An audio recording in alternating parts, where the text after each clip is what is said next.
Hello, I am Jameson and welcome to my channel. In this series, I am logging my weekly training as I progress from being at one of my lifetime lows all the way to completing a full Ironman triathlon. Like forging a weapon, you start with raw material. You process it through fire and work away the slag.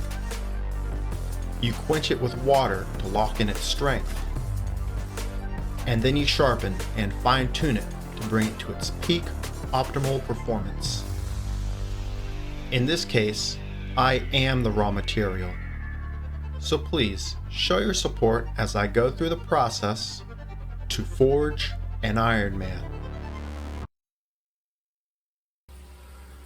All right, so it is here I'm cycling.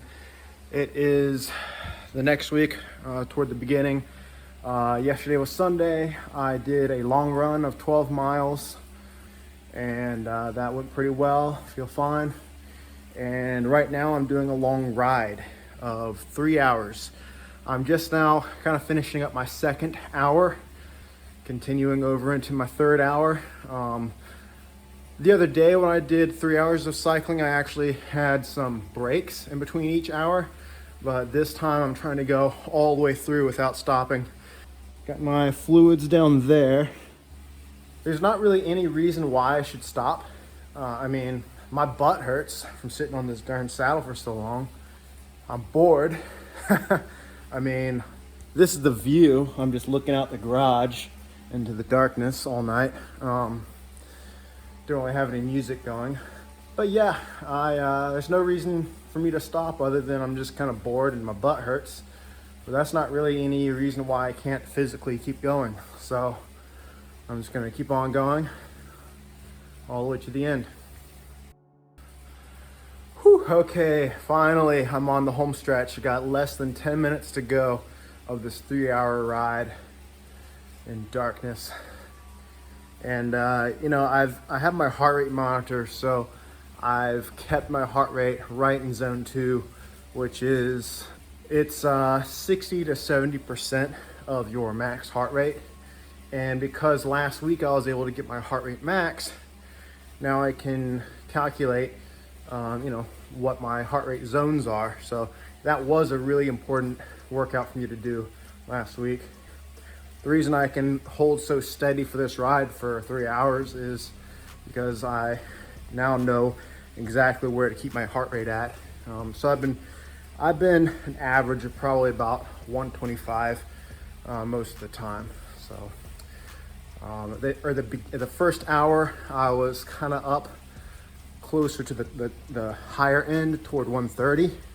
Really I could go all the way up to 138. But that's kind of pushing it for such a long ride. I want to sort of keep it at kind of the lower end of my zone 2. So about 125 has been pretty good. So anyways, I'm on the home stretch. I'm excited. This is actually the longest endurance run of anything I've done. So I just decided that this is going to be my long ride, and here I am doing it. All right, good night. All right, it's Friday night. I'm finishing up my last 2-hour bike ride. I'm doing this one.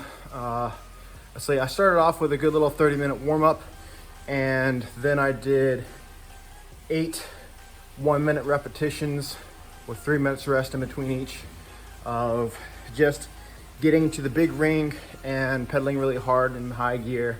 On a really high resistance. Worked me pretty well.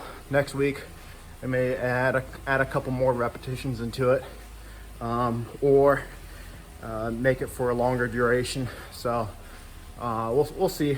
But after this, as soon as I jump off the bike, I have a 6-mile run. So I guess you could say I'm doing sort of a brick run. And earlier, just 2 days ago on Wednesday, I did my run. I did 8 400-meter runs with 3 minutes rest in between each. My target was 90. I ran the first one right at 90. The next 2 way too fast. I did them in 78 and then 79. And then the fourth one, I got hit 90 again.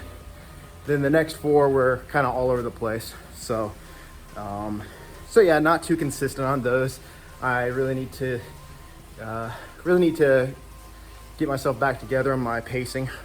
Again, next week I'll probably try to add a few more repetitions and gradually build on the volume first before trying to adjust the speed, and just trying to hit those repetitions repeatedly, a little bit more consistently.